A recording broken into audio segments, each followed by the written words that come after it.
கண்பானவர்களே, கர்த்தருடைய வார்த்தை ஆவலோடு எதிர்பார்ப்போடு காத்திருக்கிற உங்களுக்கு தேவன் கொடுக்கிற ஒரு அருமையான வார்த்தை அப்போஸ்தலரின் புஸ்தகத்தில் 9ஆம் அதிகாரம் 6ஆம் வசனத்திலிருந்து நாம் சிந்திக்க போகிறோம்.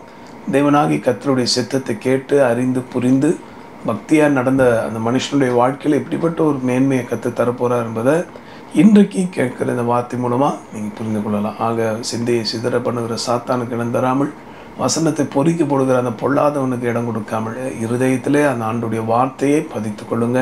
கட்டாயமாக தேவனாகிய கர்த்தர் உங்களுக்கு நன்மையை தந்து ஆசீர்வதிக்க போகிறார். இதோ உங்கள் புரிதலுக்காக அப்போஸ்தலர் நடவடிக்கைகள் 9ஆம் அதிகாரம் 6ஆம் வசனம். Acts chapter 9:6. அவன் நடுங்கி திகைத்து, ஆண்டவரே, நான் என்ன செய்ய சித்தமாய் இருக்கிறீர் என்றான். அதற்கு கர்த்தர், நீ எழுந்து பட்டணத்துக்குள்ளே போ, நீ செய்ய வேண்டியது அங்கே உனக்கு சொல்லப்படும் என்றார். நீ எழுந்து பட்டணத்துக்குள்ளே போ, அங்கே உனக்கு சொல்லப்படும் என்றார். தேவனாகிய கர்த்தர் அநேக ரகசியங்களை ஏற்ற வேளையிலே தம்முடைய பிள்ளைகளுக்கு படிப்படியாய் வெளிப்படுத்துகிறது. நீ எழுந்து, கடந்த நாட்களில் நாம் பல முறையாக மனுஷனை, ஊழியக்காரனை, சபையை அல்லது தேசத்தை எழும்ப முடியாதபடி, தேவனுக்காக எழுந்து பிரகாசிக்கக்கூடாதபடி தடை செய்யக்கூடிய பல காரியங்கள் என்ன என்பதை நாம் அறிந்தோம். அதே போல் தேவனுடைய வார்த்தை கேட்குற நீங்கள் இப்போ விசுவாசத்தோடு எழுந்து பட்டணத்துக்குள்ளே போ. அதாவது ஆண்டவர் தேசத்தை குறித்து, பட்டணத்தை குறித்து, நம்முடைய குடும்பத்தை குறித்து, நம்முடைய தனிப்பட்ட வாழ்க்கையை குறித்து பர்டிகுலராக அவர் பேச வல்லவராக இருக்கிறார். ஆக தேவ சமூகத்திலேருந்து சொல்கிறேன், கர்த்தருக்கென்று தினமும் ஒரு குறிப்பிட்ட நேரத்தை ஒதுக்கி அவர் சமூகத்தில் காத்திருப்பீங்கன்னா அது உண்மையாகவே வாழ்நாள் முழுக்க உங்களுக்கு பிரகாசமாக ஒரு விசேஷத்த காரியமாய் மாறும் என்பதில் சந்தேகமில்லை. நடந்த ஒரு சம்பவம், என்னுடைய கூட்டங்களில் ஜபத்தை குறித்து பேசும்போது இந்த சம்பவத்தை நான் சொல்லியிருக்கிறேன். ஜிம் என்கிற ஒரு வாலிப தம்பி நிலக்கரியில் மிகுந்த கஷ்டப்பட்டு வேலை செய்து கொண்டிருந்தான். ஆனால் மதியம் நேரம் வந்தால் போதும், தன்னுடைய அந்த மதிய உணவை முடித்துவிட்டு அருகில் உள்ள ஆலயத்தில் சென்று 1 மணி நேரம் தேவ சமூகத்தில் எப்போதும் ஜெபிக்கிற ஒரு அனுபவம் உள்ளது. அதை அந்த ஆலயத்தின் போதகர் பார்த்து கொண்டு இருந்தார். ஆச்சரியமாக பார்ப்பார். ஏன்னா உடம்பு ஃபுல்லாக அந்த நிலக்கரியாக இருக்கும், ஆனாலும் கூட ஜெபிக்கிறத விடமாட்டான். தினமும் சரியாக அந்த நேரத்தில் வந்து ஜெபிப்பான். ஆனால் திடீரென்று அவனை சில நாட்களாய் பார்க்க முடியவில்லை ஆலயத்தில். அப்பொழுது இவர் ஊழியக்காரர் அந்த சிறு தம்பிக்கு என்ன ஆயிட்டோ என்று விசாரிக்க அருகில் உள்ள நிலக்கரியில் பணியாற்றவர்களை கேட்டால், அவன் சற்று நோய்வாய்ப்பட்டு பலவீனப்பட்டு ஆஸ்பத்திரியில் அவனை அட்மிட் பண்ணியிருக்கிறாங்க சொல்ல, இவரும் என்ன செய்திருக்கிறார், ஒரு அன்பின் அக்கறையில் அந்த தம்பியை போய் பார்த்து ஜெபம் பண்ணிட்டு வரலான்னு போனார்.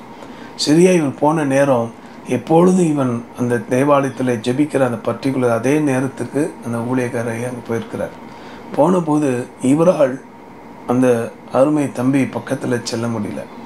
அவ்வளவு தேவ பிரசனம், மகிமை அவனை மூடி இருந்தது. பின்பு சரியாக 1 மணி நேரம் கழித்த அப்புறம் தான் அந்த ஊழியக்காரையா அவரிடத்தில் போய் பேச முடிந்தது.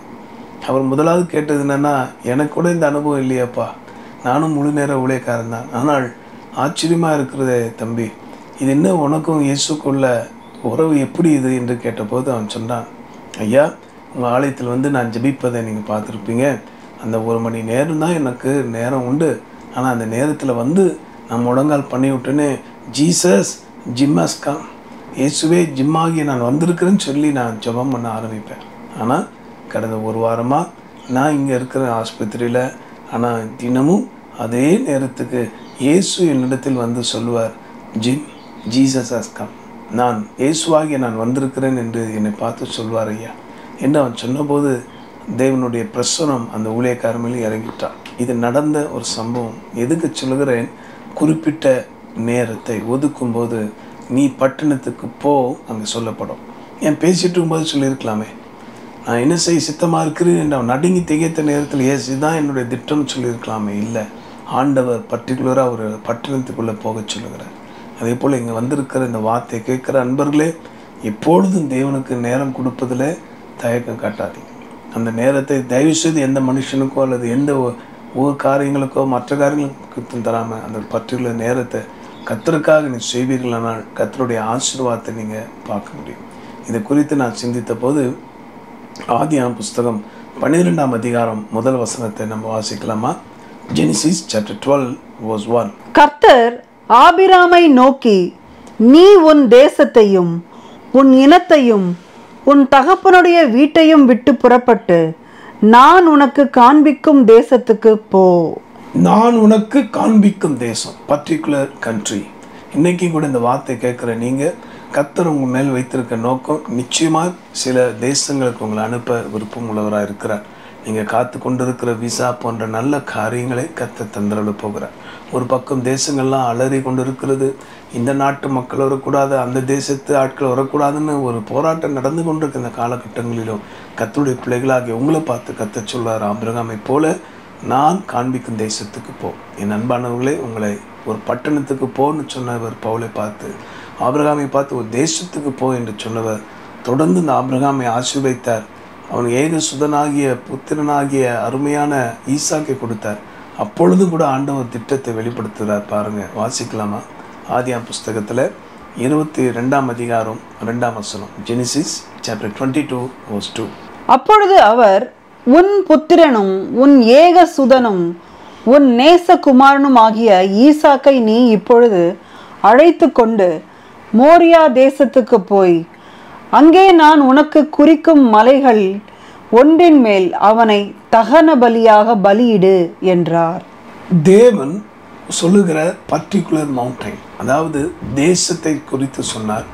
அடுத்து மோரியா தேசத்தில் உள்ள மலைகள் பல உண்டுப்பா, ஆனால் நான் குறிக்கும் மலையிலே நீ தகன பலியிடு. எதுக்கு சொல்லுகிறேன்? பர்டிகுலர் டவுன், நீ பட்டணத்துக்கு போ. பர்டிகுலர் கண்ட்ரி, நீ இந்த தேசத்துக்கு போ. அண்ட் பர்டிகுலர் பிளேஸ், அதான் மவுண்டைன். அது சொல்கிறார், நான் குறித்த இடத்துக்கு போ. இந்த 3 காரியங்கள் மனதில் வைங்க. நிச்சயமாக உங்கள் வாழ்க்கையில் ஒரு பெரிய மேன்மை பார்ப்பீங்க. அதனால் எல்லா இடங்கள்லையும் வெளிப்பாடு வந்துடாது, எல்லார் மூலமாகவும் கிரியை நடக்காது. ஆனால் இந்த காரியத்தை நிதானித்து இந்த வேத வார்த்தையின்படி அவர் சத்தத்துக்கு கவனமாக செவி கொடுப்பீங்கன்னா அவர் சித்தம் வெளிப்படும். ஆக இந்த 3 காரியங்கள் மனதில் வைத்து நாம் ஜெபிப்போமா? அற்புதமான சேனைகளின் கர்த்தரே, இந்த நேரத்திலும் கூட நீர் உரைத்த வேத வாக்கியத்தின்படி பர்டிகுலர் கண்ட்ரி, நான் காண்பிக்கும் தேசத்துக்கு போ.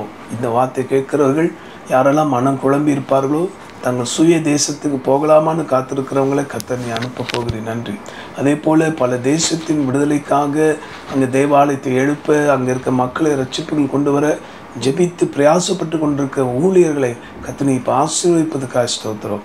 அதே போல் ஆண்டவரை நீ உரைத்த வார்த்தையின்படியே கர்த்தாவே, இந்த பர்டிகுலர் மலையில் சென்று தகன பலியிடுன்னு சொன்னது போல் ஆண்டவரே, particular place and town and particular கண்ட்ரின்னு சொல்லப்பட்ட போல் நீ ஸ்பெசிஃபிக்காக சொன்ன தேசம், ஸ்பெசிஃபிக்காக சொன்னதான இடம், நீங்கள் ஸ்பெசிஃபிக்காக சொன்னதான காரியங்களை கேட்டு அதுபடி நடக்க கற்றுத்தாரும். சேஷமாக இதுக்கு எல்லாத்துக்கும் அஸ்திபாரம் எப்பொழுதும் குறித்த நேரத்தில் ஆண்டவர் சமூகத்தில் ஜெபிக்கிற ஒரு அனுபவத்தை, வேதத்தை தியானித்து பற்றிக்கொள்ள ஒரு அனுபவத்தை உங்கள் பிள்ளைகளுக்கு தாரும். எதை செய்தாலும் ஒழுங்கு கருமாய் செய்யுங்கள் என்று சொன்னீரே, அவ்விதமாய் செய்யத்தக்க பலனை ஒவ்வொருக்கு தார். நீ உரைத்த தீர்க்க தரிசன வார்த்தைக்காக நன்றி. ஒவ்வொரு ஆசீர்வதியும் குழப்பங்களையும் எடுத்து போட்டீரே, உமக்கு ஸ்தோத்திரம். மீட்பர் மூலமாக ஜெபிக்கிறோம் எங்கள் நல்ல பிதாவே. ஆமென், ஆமென். அன்பானவர்களே, இந்த வார்த்தையின்படி பர்டிகுலர் ஸ்பெசிஃபிக் கண்ட்ரி, ஆண்டவர் குறித்த தேசத்தில், குறித்த மலையில், இடத்துல, குறித்த பட்டணத்தில் உங்களை பயன்படுத்த விரும்புகிறார். கீழ்ப்படிங்க, கர்த்தர் உங்களை உயர்த்துவார். ஆமென். விடுதலை நாள் 2025 சென்னை அடுத்த செங்கல்பட்டு அருகில் உள்ள திம்மாவரத்தில் விடுதலை நாள் நற்செய்தி கூட்டம் நடைபெற இருக்கின்றது. நாள் அக்டோபர் 2ஆம் தேதி வியாழக்கிழமை. அரசு விடுமுறை நாளான அன்று காலை 9 மணி முதல் பிற்பகல் 2 மணி வரையிலும் நடைபெற இருக்கின்றது. நடைபெறும் இடம் தேவக்கரம் திருச்சபை, 43 அபாகஸ் அவென்யூ, பாலுநகர், தூய பவுல் பள்ளி அருகில், திம்மாவரம், செங்கல்பட்டு 1. தெய்வ வார்த்தையை உங்களுடன் பகிர்ந்து கொண்டு உங்கள் விடுதலைக்காக பாரத்தோடு ஜெபிக்க இருக்கின்றவர் ரெவரன் இரா மணி ஐயர் அவர்கள், light of the world ministries, Chennai. அன்பிற்குரியவர்களே, தவறாமல் இந்த கூடுகையில் பங்கு பெற்று நீங்கள் எதிர்பார்க்கும் விடுதலையையும் ஆசீர்வாதங்களையும் பெற்றுச் செல்ல உங்களை அன்புடன் அழைக்கும் பாஸ்டர் மைக்கேல். செல்போன் 9715575579 மற்றும் டார்தி சங்கீதா செல்போன் 9941835199 இந்த எண்களுக்கு தொடர்பு கொள்ளுங்கள்.